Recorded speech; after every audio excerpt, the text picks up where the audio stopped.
ಎಲ್ರಿಗೂ ನಮಸ್ಕಾರ. ನನಗೆ ಚಂದ್ರ ಸರ್ ಫೋನ್ ಮಾಡಿ ಹಿಂಗೆ ಒಂದು 5 ನಿಮಿಷ ಸಿಗ್ಬೋದಾ ಬ್ರದರ್ ಅಂತ ಫೋನ್ ಮಾಡಿದ್ರು. ಒಂದು ಸ್ಕ್ರಿಪ್ಟ್ ಹೇಳಬೇಕು ಅಂತ. ನಾನೇನು ಅನ್ಕೊಂಡಿದ್ದೆ ಅಂದ್ರೆ ಕಬ್ಜಾ ಮಾಡಿದ್ರಲ್ಲ ಮೋಸ್ಟ್ಲಿ ಅದೊಂದು ಆಕ್ಷನ್ ಸಿನಿಮಾ ತಗೊಂಡ್ಬರ್ತಾರೆ ಅನ್ಕೊಂಡಿದ್ದೆ. ಆಮೇಲೆ ಬಂದು ರಾಜ್ಮೋಹನ್ ಅವರು ಒಂದು ಇದನ್ನ ರೇಟ್ ಮಾಡಿದ್ರು. ನಾನು ವಿನನ ಇಬ್ರು ಕೂತ್ಕೊಂಡು ಕೇಳಿದ್ವಿ.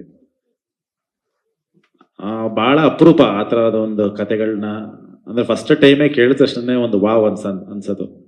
ಸೊ ನನಗೆ ಅದು ಕೌಸಲ್ಯ ಸುಪ್ರಜಾ ರಾಮದಲ್ಲಿ ಅನ್ಸಿತ್ತು. ಅಂದ್ರೆ ಕತೆ ಕೇಳ್ತೀನಿ, ವಾವ್ ಇದೇನೋ ಒಂದು ಆಗುತ್ತೆ ಅಂತ.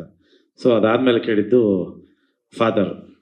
ಸೊ ಅಲ್ಲಿ ಫಿಕ್ಸ್ ಆಗ್ಬಿಟ್ಟಿದ್ವಿ ಇದು, ಅಂದ್ರೆ ಇದು ತುಂಬಾ ಚೆನ್ನಾಗಿದೆ. ಈಗೆಲ್ಲ ಹೇಳ್ತಾ ಇದಾರೆ ಎಮೋಷನ್ ಅದು ಇದು, ತಂದೆ ಮಗನ ಎಮೋಷನ್ ಅದು ಇದು ಅಂತೆಲ್ಲ. ಬಟ್ ಆ ಎಮೋಷನ್ ಇದೆ, ಬಟ್ ಅದಕ್ಕೂ ಮೀರಿದಂತ ಒಂದಷ್ಟು ಅಂಶಗಳು ಕ್ಲೈಮ್ಯಾಕ್ಸ್ ಅಲ್ಲಿ, ಒಂದಷ್ಟು ಇವೆಂಟ್ಸ್ಗಳಿದೆ. ಅದು ತುಂಬಾ ಅದ ಕತೆ ಕೇಳುವಾಗಲೇ ನನಗೆ ಒಂದು ಜರ್ಕ್ ಹೊಡೆದಿತ್ತು. ಅಯ್ಯೋ ಹೆಂಗೆ ಇದನ್ನ, ಅಂದ್ರೆ ನಾನು ಮಾಡ್ಬೋದಾ ಇದನ್ನ ಅನ್ನೋದಂದ್ರೆ ನನಗೆ ಭಯ ಆಗೋಗಿತ್ತು. ನಾನು ಮಿಲನಿಗೆ ನನಗೆ ಯಾಕೋ ಒಂಥರ ಆಗ್ತಿದೆ, ಬೇಕಾ ಇಲ್ಲ ಇದು ತುಂಬ ಚೆನ್ನಾಗಿದೆ, ನೀನು ಮಾಡಲೇಬೇಕು ಅಂತ. ಅಂದ್ರೆ ಕ್ಲೈಮ್ಯಾಕ್ಸ್ ಅಲ್ಲಿ ಆ ಥರದೇ, ನೀವು ಸಿನಿಮಾ ನೋಡಿದಾಗ ಗೊತ್ತಾಗುತ್ತೆ.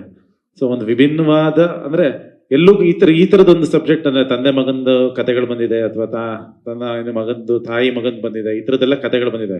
ಬಟ್ ಇಲ್ಲಿ ನಡೆಯುವಂಥ ಒಂದು ಇನ್ಸಿಡೆಂಟ್ ಏನಿದೆಯಲ್ಲ, ಇದು ಬಹುಶಃ ನಾನು ಎಲ್ಲೂ ನೋಡಿಲ್ಲ ಅಥವಾ ಎಲ್ಲೂ ಕೇಳೂ ಇಲ್ಲ. ಆ ಥರದೊಂದು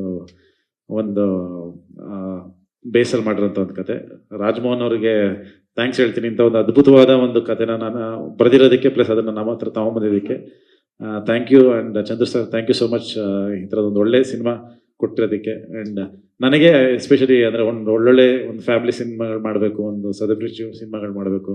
ನಮ್ಗೆ ಹೆಂಗೆ ಅಂದರೆ ಅಣ್ಣವ್ರು ಹೆಂಗೆ ಮಾಡ್ತಾರ ಆ ಥರ ಪಿಕ್ಚರ್ಗಳು ಮಾಡ್ಬೇಕಪ್ಪ ಅಂದ್ರೆ, ಒಂದು ಸಿನಿಮಾ ಮಾಡ್ತು ಅಂದರೆ ಒಂದು 30 ವರ್ಷ ಆದರೂ ನೋಡ್ಬೇಕು ಆ ಸಿನಿಮಾನ. ಆ ಥರದ್ದೊಂದು ಆಸೆ ನನಗೆ ಪರ್ಸ್ನಲಿ, ಆ ಥರ ಸಿನಿಮಾಗಳು ಮಾಡೋದಕ್ಕೆ. ಬಟ್ ಆ ಥರ ಕತೆಗಳು ಸಿಗೋದು ಭಾಳ ಅಪರೂಪ. ಸೊ ಆ ಥರದೊಂದು ಅಪರೂಪವಾದ ಒಂದು ಕತೆ ಫಾದರ್. ಆ್ಯಂಡ್ ಡೆಫಿನೆಟ್ಲಿ ಸಿನಿಮಾ ಅಂದರೆ ಈ ಸಿನಿಮಾ ಹಿಟ್ಟಾಗುತ್ತೆ, ಹಂಗಾಗುತ್ತೆ ಹಿಂಗೆ ಆಗುತ್ತೆ ಅಂತ ಹೇಳೋದಕ್ಕಿಂತ ಬಹಳ ವರ್ಷಗಳ ಕಾಲ ಮನಸ್ಸಲ್ಲಿ ಉಳಿಯುವಂಥ ಒಂದು ಚಿತ್ರ ಫಾದರ್ ಆಗುತ್ತೆ ಅಂತ ಹೇಳಕ್ಕೆ ಇಷ್ಟಪಡ್ತೀನಿ. Thank you so much.